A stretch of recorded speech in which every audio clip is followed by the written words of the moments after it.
Hey, it's Matthew Cudmore's Story Behind the Stone, connecting you with veterans' causes and the individuals changing the way the world remembers.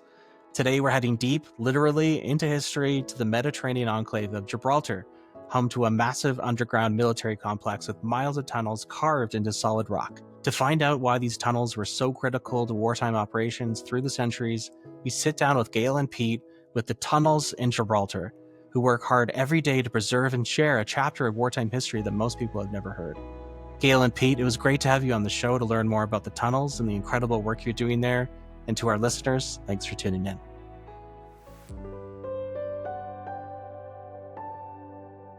Welcome to the show, Story Behind the Stone, where we talk service, sacrifice, and story. I'm Ryan Mullins, this is Matthew Cudmore, and we're with Memory Anchor, a company dedicated to changing the way the world remembers and using technology for good. And so really excited today, we're joined by Gail and Pete. They work in the tunnels, which is a World War II experience in Gibraltar. And we're going to learn a little bit more right now about that. So Gail and Pete, thanks so much for joining us. Thank you so much for including us on your podcast to be able to get our story out there, because that is our mission, to get Gibraltar's World War II story told correctly on site itself. So myself, I was working for 30 years with the Gibraltar government at the tourist board. So I did the license guide tours and take the APs out and run the information officers. And I used to call on Pete a lot next to me for anything historical, any tunnel tours. And then I retired and I was asked if I wanted to join this lovely, very, very dynamic young team. And Pete's here beside me now. So now we're working together. I thought I knew a lot about Gibraltar's World War II history till I came to work here and I met Pete once again in the office, and that's what we talk about. Yeah, every day. And every day's a school day. Yeah, it's lovely. I mean, I'd like to also just talk, first of all, initially about Gibraltar, because, you know, there's some people out there in the world who don't know where we are, or they've heard of us because it's a famous name, because we're on an insurance group logo, because of our prehistory. But then they ask, where is it? Is it Spain? Is it England? Where exactly is it? So it's at the entrance or the exit to the Mediterranean. It is a British overseas territory. We have been so since 1704 when the British captured Gibraltar. We are bilingual. I'm Gibraltarian myself. Pete is an adopted Gibraltarian because he's from Yorkshire, but he's been here many, many years. And Gibraltar's like this. You do get a lot of Brits coming from mainland UK, coming to live here, but you also get a lot of other people working here. I call it a little London. Very dynamic, it's very modern, but it is, you know, just so much history, so many stories to be told. And it's very, very interesting for tourists to come and stay here. It's British, but it's in the sun. So you could have your roast beef and you could have your rice paella dish as well, with a pint, of course, in a pub. So that's a little bit about Gibraltar. Gibraltar's 2.5 hours away from the United Kingdom by plane. And of course, you could also fly to Malaga in Spain, which is just 1.5 hours away from Gibraltar. I wanted to give a little bit of context to listeners about the topography and makeup of Gibraltar itself. We know it as the Rock. I love that you described it as people have seen it on insurance logos. Can you give us a sense of that? And then maybe dive into a little bit about why tunnels were so critical to the World War II effort. The rock itself is 90% Jurassic limestone. So it's a sedimentary rock. I mean, it was forced out of the water in prehistory at an angle of approximately 45 degrees. And that thrusts all the bedding planes up at an odd angle, as you can imagine. That's actually helped with the tunneling, because when sedimentary layers lay flat and we tunnel inside them, sandstone, limestone, whatever, it's naturally weak. You can remove from under one layer. There's a lot of pressure. The bigger the opening you make, the more pressure there is for what's above you to come down and fill the gap you've made. However, if they're all on an angle and you're drilling through them in the horizontal, then they lean on each other and they give extra support, if you like, a natural support in the tunneling process. Now, the tunnels were necessary in World War II, and there's actually been 5 stages of tunneling in Gibraltar over the years. The first stage, you have to go back to the War of Spanish Succession. And in 1782, when the rock was under siege from Spain, the military wanted to be able to bring fire down accurately from the north face, and it meant drilling into the rock. So a small team of pre-engineers with the Soldier Artificer Company, which later became the Royal Engineers, they were literally, one of their first tasks was to drill that tunnel out. There's then a gap of about 80 years where there is no tunnelling going on until we get into the Victorian period.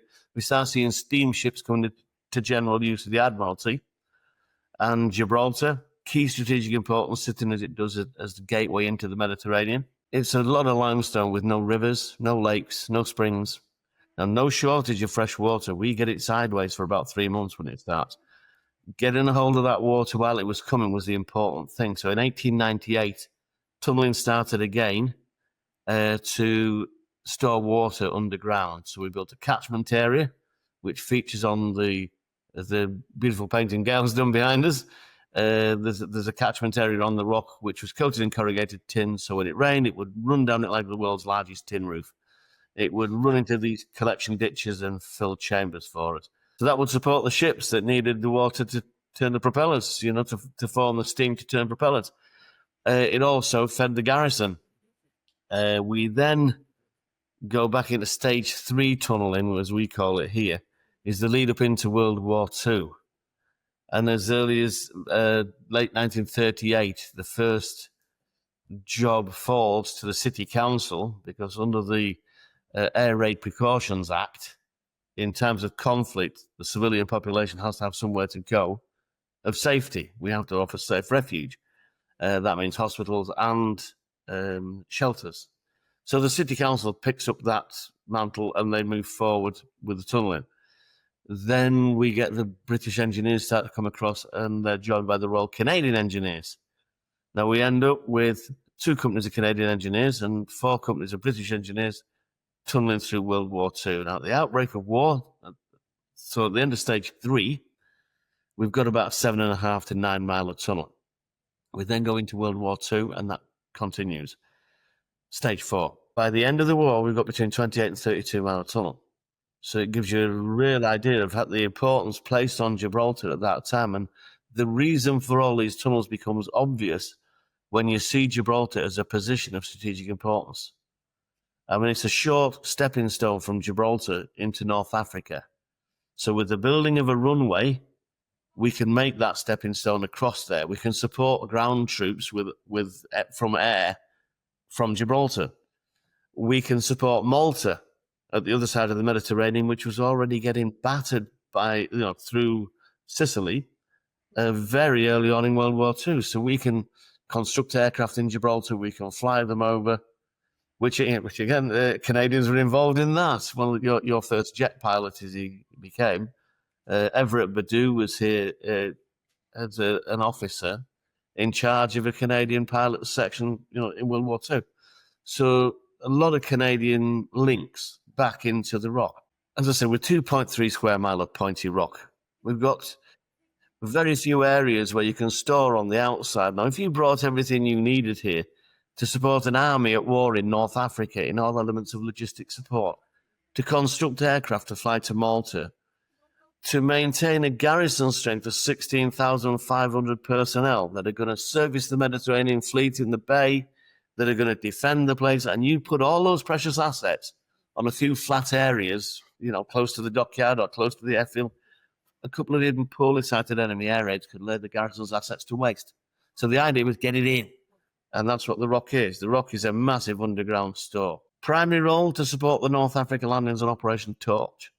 But with a secondary remit, the garrison strength, 16,500 men, should be capable of surviving and fighting from within this complex for up to 3 months. We ended up having hospitals, accommodation, you name it. Everything a city needs was located within the rock during those years. So if anything happened outside, everybody could survive inside.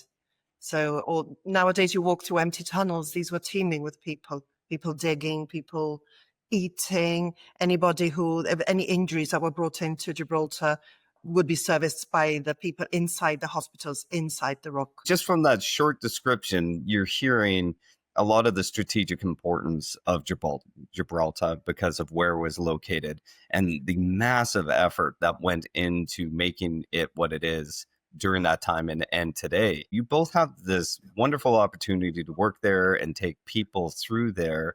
Just for yourselves, as you go around, what is one of your favorite spots? There's a place called Jock's Balcony. It was a explosives preparation area for the Royal Engineers through the daytime, and an observation post for 4th Battalion of the Black Watch Highland Regiment through the evenings, hence the name Jock's Balcony. And it looks out to the north across stunning views across the airfield and over southern Spain. And I'm used to that view. I'm used to seeing it nearly every day of my life. Now, when you walk out with a group and you hear the intake of breath and the wow from the other people seeing it for the first time, it's a very special place. I mean, we do have the wow factor as soon as you come in and you walk people into what used to be a REME chamber, which was for servicing vehicles and ammunition. Nowadays, we've completely turned it around and made it into an event space with a replica Spitfire hanging from the ceiling. So that is also another wow factor. There is another favorite room of mine, which is the evacuation room. And that does bring a lot of tears to many locals, because there we tell the story of the Gibraltarians, most of whom were evacuated out of their homeland. They didn't know where they were going to, didn't know for how long for. And it was mainly women and older and younger people, because the able-bodied men had to stay behind and help the garrison. First, they were sent to Casablanca.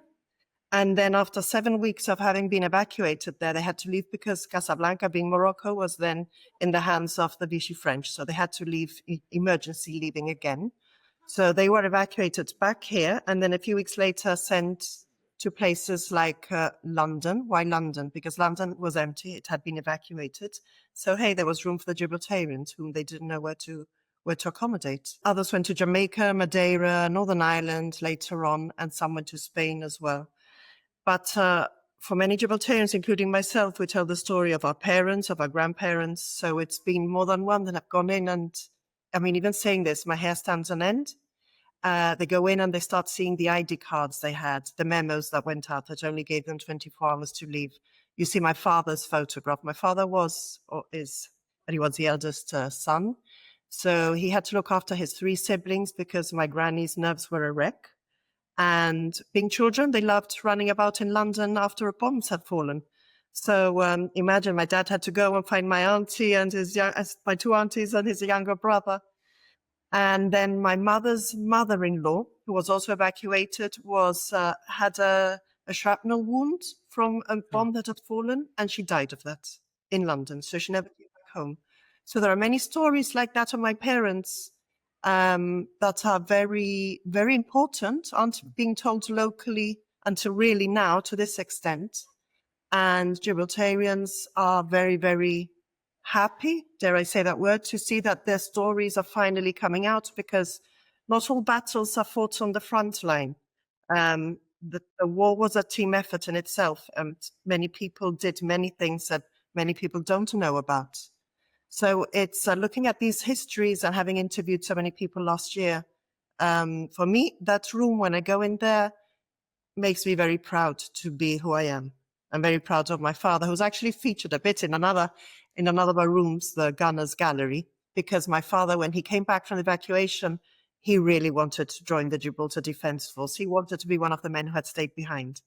And he still is an honorary captain in what is now the Royal Gibraltar Regiment, but used to be the Gibraltar Defence Force. So for me, that room is very special, very, very special. Although also everybody's stories are special, but with me, that sort of, touches my heartstrings. My grandfather grew up around London area as well, and during that time, he experienced the Blitz. He lost an aunt to a bomb.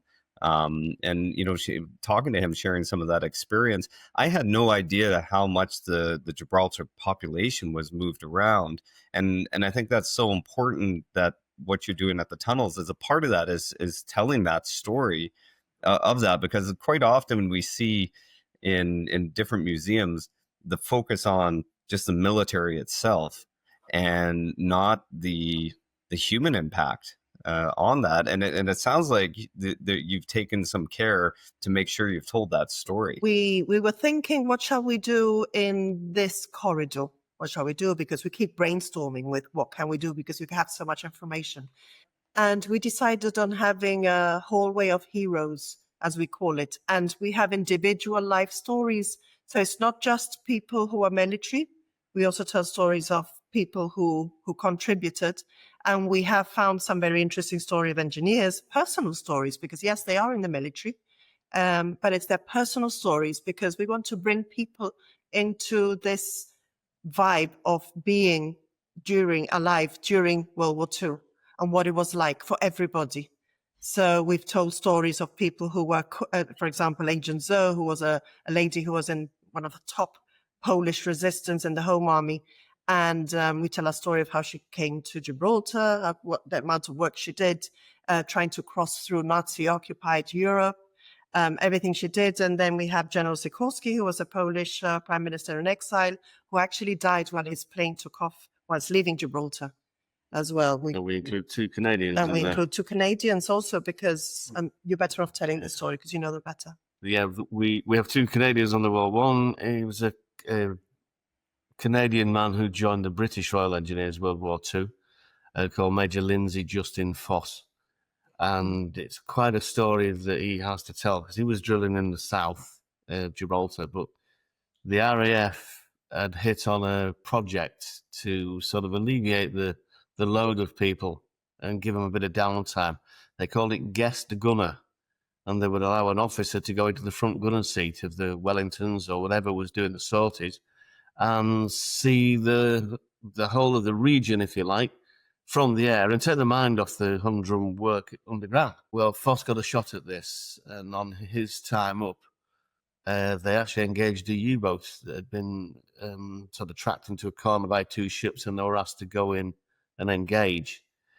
I can't use the language that the pilot used because they believe they shot it, and it was Foss in the front gunner seat when they believed they had shot it. But on getting back in to Gibraltar, he was told by his commanding officer to write that down for the regimental journal so the history wouldn't be lost. And he actually had a cerebral hemorrhage and died before he ever put pen to paper. So as a matter of respect, the tunnel it was in is still known today as Fossway, named after it. The other guy is the only Royal Canadian engineer to die during tunneling, and that was Sapper Corbett. We don't have a great deal of it. We're doing a photograph of it, and if anybody that's out there that's listening would pick up on this and have a photograph of Sapper Corbett, we'd love to include it in what we have, because he died in a blasting accident in the south at a place called Harley Street. Strangely enough, it was outside the hospital, and it was accommodation units for all the doctors and nurses. And they were drilling out a chamber from that street, and there was a complete roof collapse. About 13-ton slab came out of the roof and landed straight on him. They searched for nearly 24 hours to dig the body out and to find the body. So not the greatest of stories in terms of the outcome, but we do tell his story. Every Royal Canadian engineer that served in the tunnels in World War II was awarded a small gift for a token of their efforts. And a lot of people mistake it and think it's a medal that was issued. It's not. It's a counterweight for a pocket watch. So you put the pocket watch in one pocket on your waistcoat, and it all gets a bit twisted. So you put this weight in the other pocket. It's a beautiful thing. It shows it says Royal Canadian Engineers on it. It shows a cross pick and shovel, a drill, and the miner stood behind it. It's a really nice piece. Pete, you have, I understand, 34 years of military service behind you. What does it mean to you to be involved doing the work that you're doing today? It's a dream come true. I'm exactly where I want to be. I'm only supposed to do 4 hours a day. I'm here 8 hours, 9 hours, whatever it takes to get the job done. I do everything from that. I'm coming on a morning to be opening up and taking pushing water out of the Spitfire hole. And then the next thing, I'm restoring a .303 Lee Enfield to go on display. Then I'm researching for something to go on another route.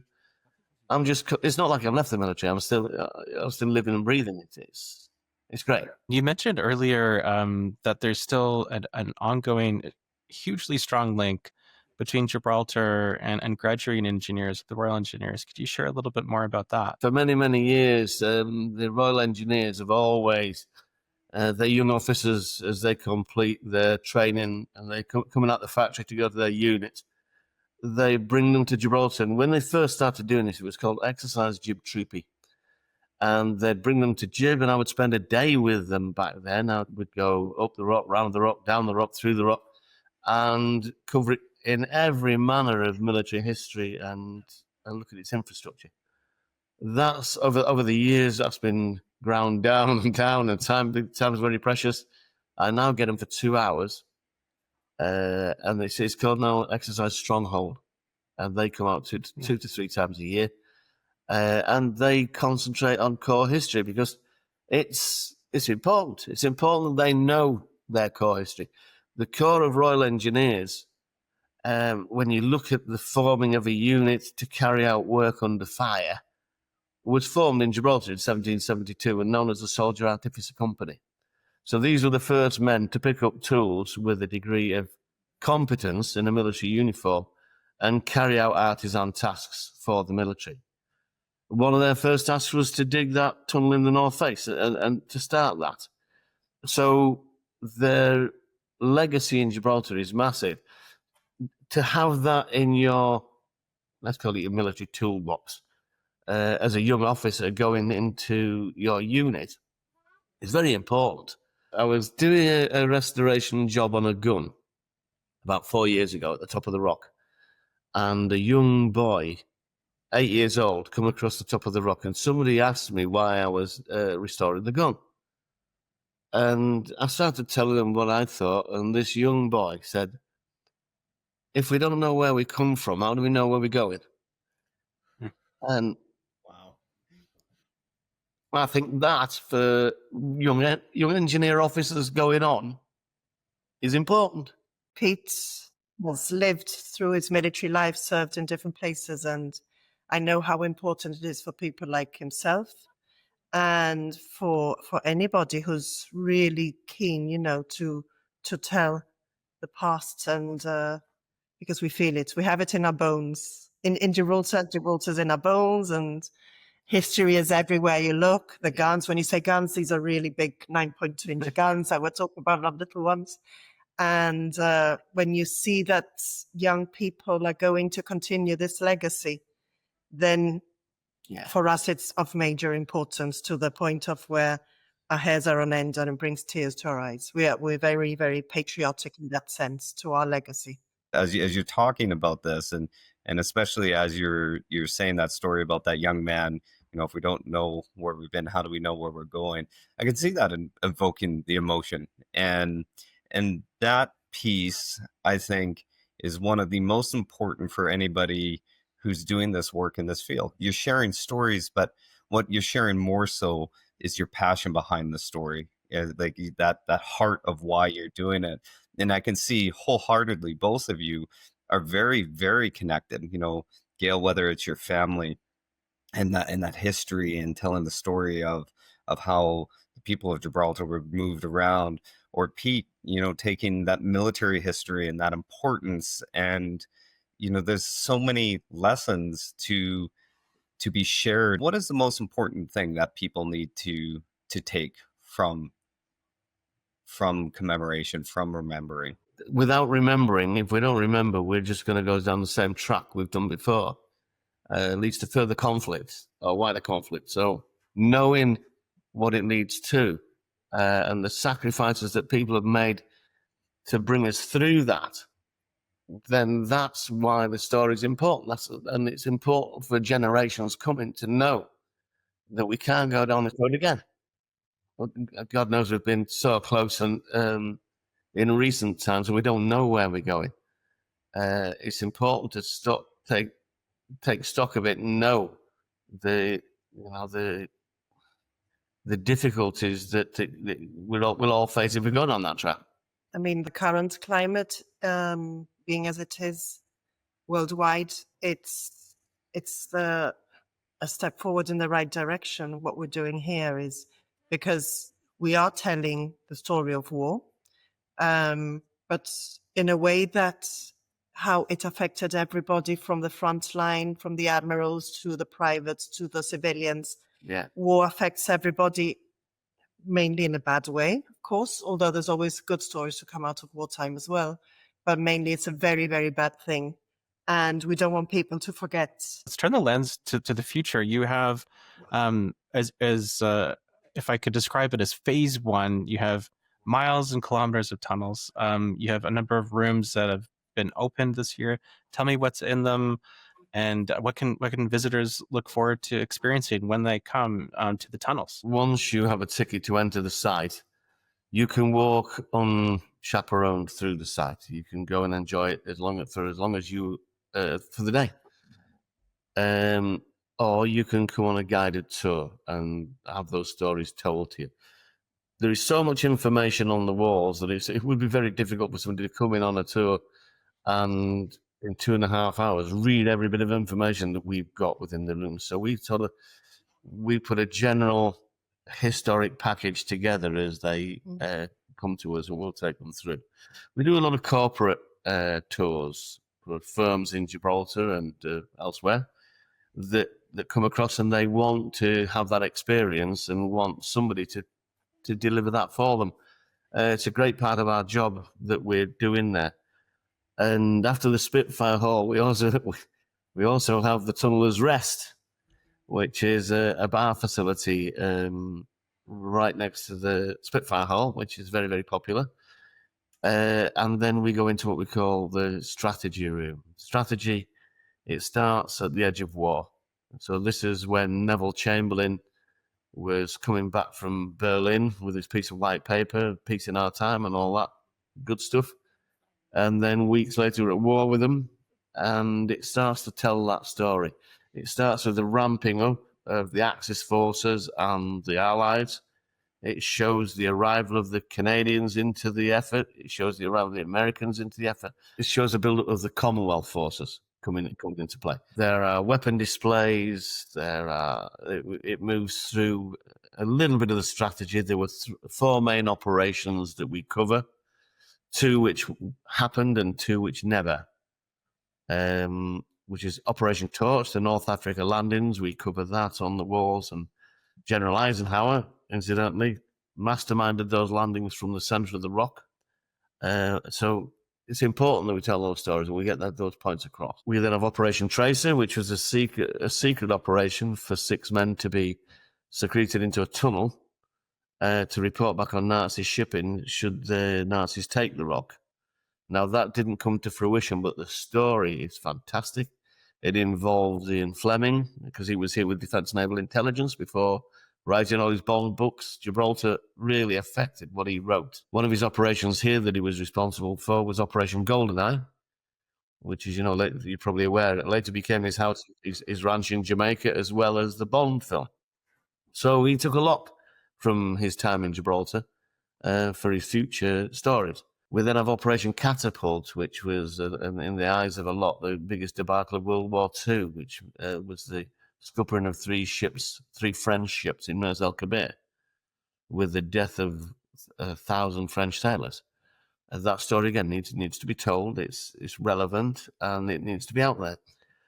And the final one on the wall we have in there is Operation Felix, which never happened, which was Hitler's planned invasion of Gibraltar to come down through Spain. It's a long story, but the mapping is there and information. It then moves through, still within strategy, into an area that's dedicated to the tunnels themselves. So there are drill bits on display. There is a screen that shows the miners at work, both the British engineers, initially dry drilling.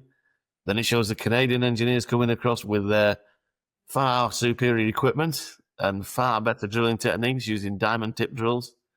And they teach the British Canadian tunneling methods. We then drop down onto the corridor, which is where Gail mentioned earlier, a hallway of heroes. And then we have a further 4 rooms we have now at the end. It is, isn't it? The Gunners Gallery, Sappers Suite as well, where we talk about sappers and the BSA motorcycle. Yeah, as well. the sappers. We had to dedicate one to the Royal Engineers and the Royal Canadian Engineers. But the RE, I don't know if you're aware, but they were always at the forefront of most things military. We talk about the Royal Air Force. They actually fell out of the Royal Engineers as the Royal Engineers Flying Squadron. That service requirement has become bigger, so the Royal Flying Corps was formed to take on that role, which later became the Royal Air Force. Then into 1920, we see the Royal Signals going down the same pathway. And then the REME, the Royal Electrical and Mechanical Engineers, in 1942. So it shows the timeline for the Royal Engineers and how important they've been through from the first appointment of a Royal Engineer in the 1600s for Charles II, right the way through to 1945. We have a beautiful BSA M40 dispatch rider's bike on display. Working model, it's MOT, ready to hit the road. We're not allowed to start it up in there, but it's a beautiful thing to see. From there is, when we go next door to that, is what Gail was talking about, the evacuation room. And yeah, very, very touching to walk through evacuation. Then we go through into espionage. There is a room dedicated to some of the more clandestine things that were going on through World War II, both in Gibraltar and in Spain. Before we go in there, we've got the Spy Academy. Yes, Spy Academy, which is more for the younger generations. And it's all about get you into the spying mood and to be able to remember information and hold that information longer than it's in your eye. That's the idea. And then when you finish that one, then we open the Gunners Gallery, which is again close to my heart, being an ex-gunner, which covers different artillery types, and not just land gunnery. We talk about naval gunnery. We talk about infantry. We have a Bren gun on display in there, and right up on why it's called a Bren, and so on. And the Gibraltar Defence Force, and that's what we're at in that phase one. Now, phase two is when you turn left and go to the corridor towards Jock's Balcony. We have actually overstepped really into that area to put in the VE Day. Yes. The VE Day celebration. So it's like a VE Day corridor. The Victory Walk. Victory Walk. And it finishes with the American flags because it doesn't quite, it says we're not quite finished in the war really, because we still had to have VJ days as well, the VJ Day, commemoration, celebrations later on in August. So we'll be doing something later in August. But because we've been given other sites on the nature reserve, which is where we're located, we're going to start working on those very, very soon. So the next one will be a bit further up the hill on the outside. And it's an area that's currently called City Under Siege exhibition. So we're going to be enhancing that as well, as we are going to be working on a little bit further up the hill on the oldest tunnels in the Upper Rock called the Great Siege Tunnels. And those were excavated in the third year of the Great Siege in 1782, because Gibraltar suffered a siege from Spain, aided by the French, from 1779 to 1783. So we're going to be going back in time, enhancing that attraction as well. But then we're probably going to come back to the World War II tunnels, because there's so many miles of tunnels that this could be a project that has 100 phases. We do want to have events in these tunnels and make use of them now, because they weren't made to serve as a museum. We don't consider ourselves a museum. So we want people to enjoy them as well. And so far we've had a few events, and we had one a couple of weeks ago, which is still ringing in my mind. And that was 2 local choirs and an orchestra from Spain and Italy as well. And it was over 2 days in the Spitfire Hall. And it was Karl Orff's Carmina Burana, which is a very, very epic starting selection of poems. And it starts with the O Fortuna, which is normally used in like Dracula movies. And honestly, we was just when they were rehearsing, and I was sat there watching the singers. They couldn't believe it. They were jumping for joy when they heard, how they could sing without any mics of any kind. The acoustics were fantastic inside such an epic venue. And I know, because when people were coming over the 2 days, and I was telling them, I said, just wait for it, because the rehearsal was fantastic. You're going to love this. And it all started with drinks at the Tunnelers Rest, which is all equipped in very much, everything is equipped in World War II style. Before the events, we allow people to look through the exhibits. So it's a chance to actually have a social night out inside like a sort of museum at the same time. So this is what we are. We do aim to be unique because Gibraltar has it naturally. So we play on that. And it does work. So yeah, I've still got that sound of music. That's music in my mind. It won't leave till the next event, which is at the beginning of September. We suffer. We enjoy our national week. We suffer at the end after a few too many drinks. And we have lots of competitions and exhibitions and cultural events. And we've been booked to have a candlelight orchestra choir playing. So I'm really excited, looking forward to that one. That should be good. So yeah, let's see how many different events can be organized in here. I'm all for it. The walls will be vibrating with everything going on. And I understand as well that you have a conference coming in September. That's right. A GALPA conference is organized by the Gibraltar National Museum. And we're honored that they've actually chosen our site to hold it over a couple of days, 2 or 3 days in September. And our director, Christian Wright, he's going to be one of the speakers at the conference, telling them how much we've worked and how the idea came about. And I mean, he's just full of knowledge. And he's going to represent the company telling our story there.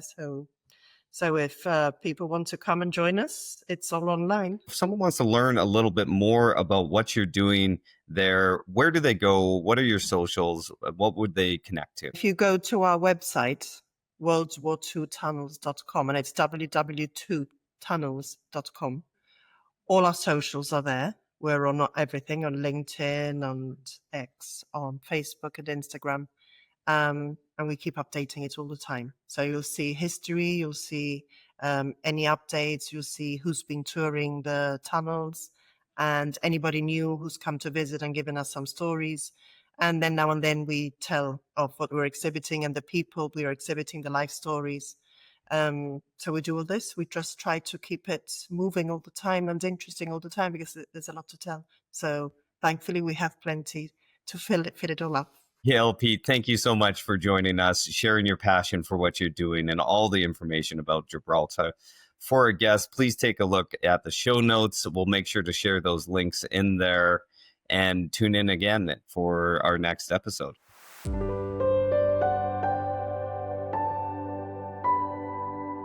Thanks so much for tuning in. Story Behind the Stone is available on Apple Podcasts, on Spotify, and on the Wreaths Across America radio network, on iHeartRadio, Audacity, and TuneIn. Just search for Wreath. We air every Thursday at 10 a.m. Eastern on the Wreaths Across Radio Network. Thank you for tuning in.